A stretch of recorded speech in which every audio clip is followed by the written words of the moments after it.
And see, man, what you got to understand, man, it's important who you have in the seat during certain periods of time, Mm-hmm. during pressure situations.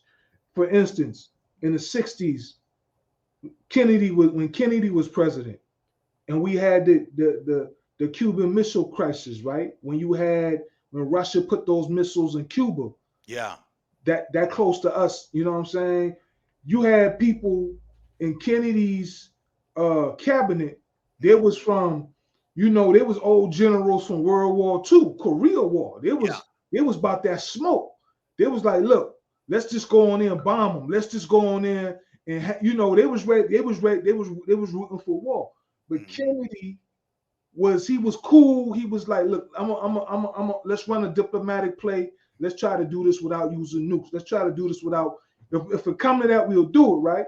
Had he not been in office, had he not been in the chair, who knows where we would be at right now? You understand what I'm saying? Yeah. Same thing today. What people don't understand is we already in World War III. United States just hadn't gotten into it yet. You Wow. understand? The world is already at war right now. So it's important who you have in that chair during wartime situations. You got to have somebody who done fought some wars. And he done showed them. They try to lock him up. First of all, he got through the New York stuff, peace. He came out like king of New York. Then they try to do this, kill him. They try to unalive him. They try to do all this. You know what I'm saying? He came out on top. He's already dealt with Putin. He's already dealt with these world leaders. That's why when he became president, they called him up, congratulated him, say, let's sit down and talk. He didn't say, Kamala, let's sit down and talk so we can end this Ukraine situation. No, That no, Ukraine it didn't. situation, people don't understand. That Ukraine situation has to end. And it can't end with Ukraine joining NATO. That we said that on the last conversation. That was at stake. Had that happened, your kids, your children will be fighting in a war like that. You understand what I'm saying? Now we got a chance of ending that war. It might not be the deal Ukraine looking for, but it's going to be something. You understand what I'm saying? It's a situation that can end. But when you see people like, what's going on with the New York Attorney General, she was sent to do a mission. Mm-hmm. Her mission ain't complete. She's still in office, so she got to finish that out. She got to keep doing what she's doing. At least tell her administration change. You understand what I'm saying? So this war ain't gonna end when Trump becomes inaugurated. It's just gonna get more, because you gotta understand he got a whole nother administration. He got dogs with him this time. He got people, their job is on some get back type stuff. You understand what I'm saying? Yeah. They like, look, I won't be surprised if Doug catch a charge. You know what I'm Why? saying? Yeah, I mean, yeah, you said that twice to me already. Why you say that about Doug Kamala Harris's husband? So Doug's a businessman. Doug got deals out here. Trump was a businessman. Trump had deals out there. So when they walk, But when Doug is just a little guy though. I mean, Doug ain't no little guy. Doug got, man, come on, man. Doug ain't no low, but Doug do big deals out there. That's why Doug in the background. You know what I'm saying? And Doug was hoping to think about it. If Kamala became president, what would that what kind of situation would that be for him and his business deals? You understand what I'm saying? That's why people become president. You got these super PACs, these big corporations, all the big money, they put their money behind a certain candidate so they can get certain deals when the person get in office. They can get that contract. They can get that. They can now get you this. talk about super PACs. You're talking about lobbyists. Lobbyists, super PACs, people that. Lobbyists and relatives of politicians and extended family members and former business associates. They form those NGOs Yeah. and set up companies and get big government contracts. We talked about, all those illegal aliens come over here, and then they've got these NGOs that provide the transportation, lodging, food, all of that kind of stuff. And Yeah. a lot of them are owned by former business associates of current politicians, specifically Democrat politicians and friends of Obama and Biden. And all them deals gonna get looked into. You understand what I'm saying? Whoa. With a fine tooth comb until they find some Wow. bullshit like they did him. Exactly. And that climate change crap. You got a lot of big time Democrat donors that have invested heavily in these green energy companies, and they have made a fortune in the last 3.5 years. And that gravy train is about to end. Trump said he's pulling out of that damn Paris Climate Accord immediately. He's already told Europe, we're getting the hell out of there. We're not going to fund that crap anymore. just like he did when he took office in 17. He pulled out of that, and Europe went nuts. The whole thing about, see, this is the thing. The Democrats care about power. Now they'll use, like I said, the bread and circuses concept to get votes and stuff so that they can get power. Once they're in office, their friends, their big donors, their extended family members, they get rich. You look wealthy. Look at the Clintons, look at the Obamas. Wealthy. After they left office, they got taken care of. They made decisions and stuff that benefited their big donors and contributors and not necessarily the American public. And when they left office, they got big fat book deals. That's how they bribed them. They didn't take the money while they were in, except for the Clintons through that phony foundation. They made all the hundreds of millions of dollars they took in through that worthless Clinton Foundation. That less than 8% of the money went to any kind of underlying charitable cause. But the Obamas and the Clintons, for the most part, got paid after they left office. They went to Washington basically dirt poor and left multi-millionaires. The same thing with the Bidens. Biden was grifting off the federal government and his access to the federal government for 50 years.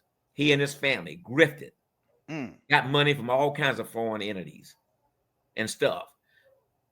And nothing's going to happen to them because they have the power. This is about power.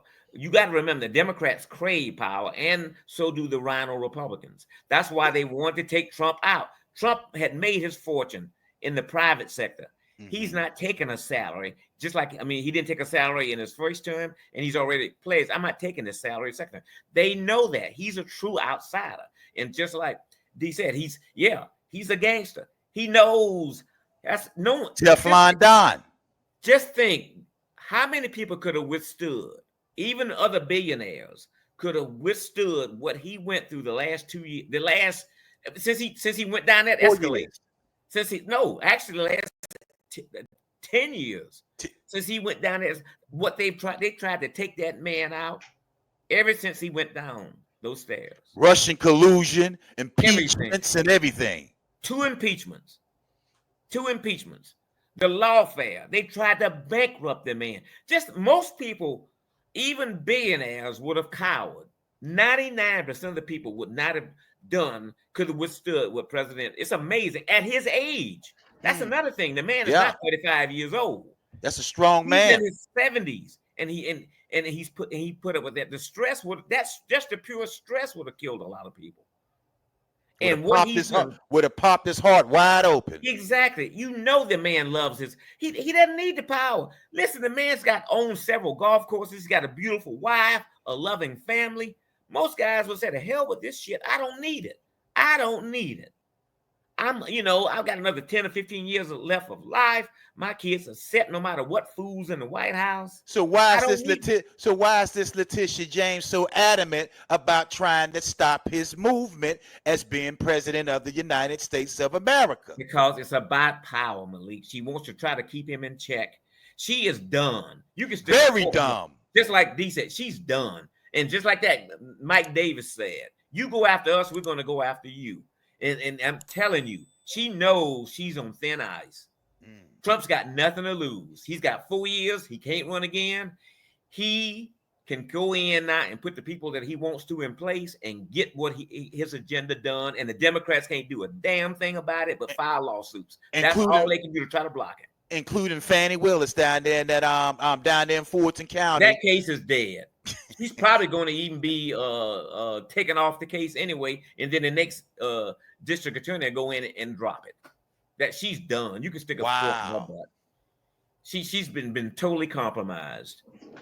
And Jack Smith is already winding down his case. He's pausing him. That's what he said he's going to do. But he knows he's done because when Trump steps in office, his ass is fired. Exactly. He's going to be fired on day one. He may as well resign now. He's done. So all those cases, and if you listen to the legal experts, all those cases are dead. They're dead in the water. So tell me something about Mike Davis. What type of attorney do you think he is, Dan? Well, he's with the project, the Article 3 project. He was the top attorney with Chuck Grassley. Judiciary Committee, and he helped get a lot of the, like Neil Gorsuch and Kavanaugh. He got a lot of judges in the Trump's first administration. Got a lot of them pushed through the Senate and approved. Mm-hmm. He's a solid conservative. He's from the Iowa area. He went to the University of Iowa undergrad in law. Very sharp dude. He's not one of these Ivy League elitist guys. He's a mid-America guy, okay? And he is a bulldog.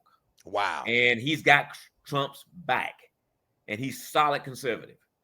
He's solid. He's another Ted Cruz kind of guy with a much tougher personality.